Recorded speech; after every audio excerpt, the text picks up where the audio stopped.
নমস্কার, আমি অয়ন্তিকা আর আপনারা এই মুহূর্তে দেখছেন বাস্তব নিউজ। বিস্তারিত খবরটি জানতে সম্পূর্ণ ভিডিওটি দেখুন। ধন্যবাদ।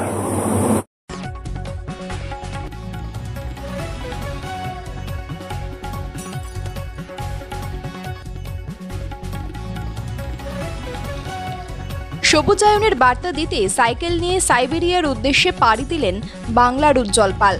আজ সকালে কলকাতা বিমানবন্দর থেকে তিনি রাশিয়ার উদ্দেশ্যে রওনা দেন। পৃথিবী জুড়ে গাছ লাগানোর বার্তা দিতে ইতিমধ্যে 20টি দেশ সাইকেল নিয়ে ভ্রমণ করেছেন তিনি। বিশ্বজুড়ে বিভিন্ন স্বেচ্ছাসেবী সংস্থা, school, college, cultural organisation, sports club ও পাড়ায় পাড়ায় গিয়ে গাছ লাগানোর বার্তা দিয়েছেন। দেশে তো বটেই, বিদেশেও এই কাজ করে যাচ্ছেন তিনি। এই লক্ষ্যে সাইকেল নিয়ে সফলভাবে কিলিমাঞ্জারো অভিযানও করেছেন তিনি। জীবনে অন্তত একটা গাছ লাগান, তার পরিচর্যা করুন ও তাকে বড় করে তুলুন।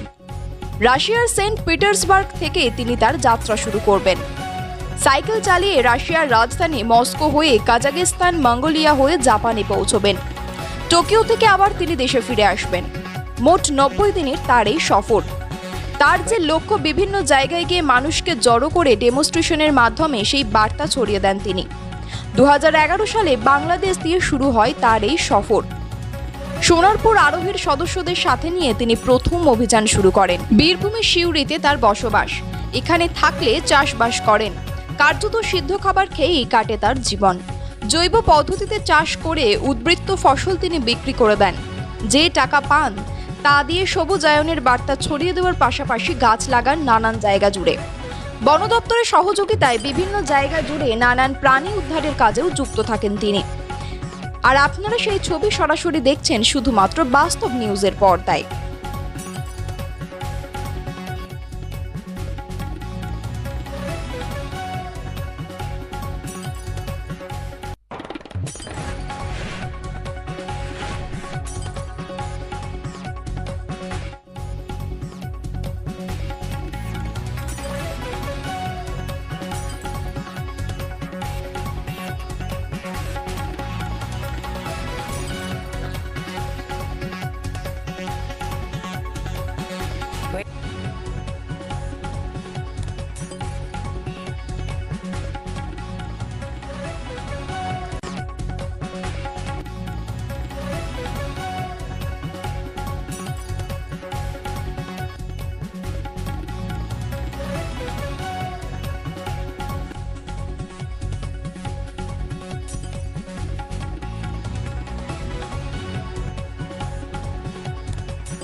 আমি 11 সাল থেকে সাইক্লিং করছি। একটা উদ্দেশ্য সেটা হলো মানুষকে বৃক্ষরোপণ সম্বন্ধে সচেতন করা।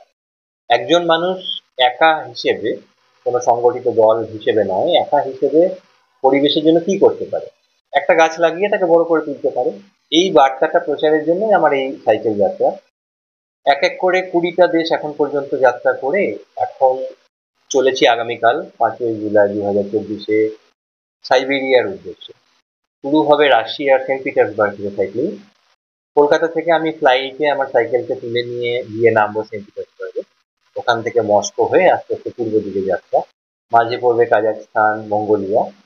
তারপরে রাশিয়ার অংশ শেষ করে জাপানে পৌঁছে ওখানে কিছু কাজকর্ম করে, কাজই বলছি এটাকে, প্রচার একটা বৃক্ষরোপণের করে টোকিও থেকে আবার আমার নিজের দেশে ভারতবর্ষে ফিরে আসে।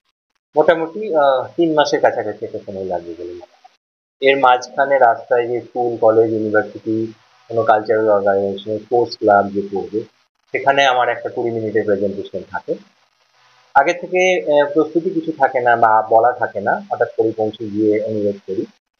তাতে করে এখন পর্যন্ত সব জায়গাতেই পারমিশন পেয়েছি, প্রেজেন্টেশন দেখা যায়। উদ্দেশ্য একটাই, সারা জীবনে অন্তত একটি গাছ লাগান এবং তাকে বড় করে তুলুন, এই বার্তা প্রচার, এবং তার সাথে সাথে নিজে যতটা সম্ভব গাছ লাগানো। কত দিন ধরে কাজটা করছেন, কিরকম খারাপ? 2011 সাল থেকে শুরু করেছি। প্রথম আমার ক্লাব সোনারপুর আরোহীর সঙ্গে বাংলাদেশ গেছিলাম 4 জনে মিলে। তখনই আমার মনে হয়েছিল যে সাইকেল হচ্ছে একটা মাধ্যম যাতে করে আমি সাধারণ মানুষের কাছাকাছি পৌঁছাতে পারবো এবং আমার যে উদ্দেশ্য নিয়ে যাত্রা থাকবে সেটা সফল হতে পারবে। 11 সালেই আমি ভারতবর্ষ এবং বাংলাদেশ ভ্রমণ শুরু করে 2 বছর 3 মাসে 14 সালে শেষ করি। তারপর ইউরোপের 6টা দেশ, ক্রমে ক্রমে তারপর দক্ষিণ পূর্ব এশিয়ার 7টা দেশ, আফ্রিকার 6টা দেশ আমি যাত্রা করেছি সাইকেলে করে। এখন চলেছি সাইবেরিয়ার দিকে। এটা 2011 সাল থেকে চলছে পার্টে পার্ট। এই সাইকেল অভিযান থাকে বছরে 3-4 মাসে। বাকি সময়টা আমি গ্রামে থাকি, বীরভূম জেলার সাঁইথিয়ার কাছে গৌরনগর গ্রাম। গ্রামে আমার একটা মাটির বাড়ি আছে, খড়ের চাল, সোলার পাওয়ার দিয়ে সবকিছু চলে। সেখানে আমি যেটা খাই সেটা উৎপাদন করে নিই নিজে হাতে। আমার পড়াশোনা এগ্রিকালচার নিয়ে ছিল। আমার পড়াশোনাটাকে এখন আমি কাজে লাগিয়ে আমার খাদ্য উৎপাদন জৈব পদ্ধতিতে নিজেই উৎপাদন করে নিই। আর যেটা বাড়তি উৎপাদন হয় সেটা বিক্রি করে আমার অন্যান্য যে জিনিস প্রয়োজন দৈনন্দিন জীবনে সেগুলো আমি সংগ্রহ করি। গ্রামে থাকার সূত্রে কিছু পশু পাখি অ্যানিম্যাল রেস্কিউয়ের ব্যাপার থাকে। বন দপ্তরের সঙ্গে সহযোগিতায় এই কাজটা করে থাকি, বন্যপ্রাণী সংরক্ষণ বা উদ্ধার করে পুনর্বাসন। বেশিরভাগ সাপের কাজ থাকে বা অন্যান্য সরীসৃপ পাখি উদ্ধারের কাজে। আমার নাম উজ্জ্বল পাল, বাড়ি শিউড়ি, বীরভূম, থাকি গৌরনগর, সাঁইথিয়ার কাছে বীরভূম। সমস্ত খবর সবার আগে জানতে অবশ্যই বাস্তব নিউজ চ্যানেলটি follow, like, share and comment করতে ভুলবেন না। ধন্যবাদ।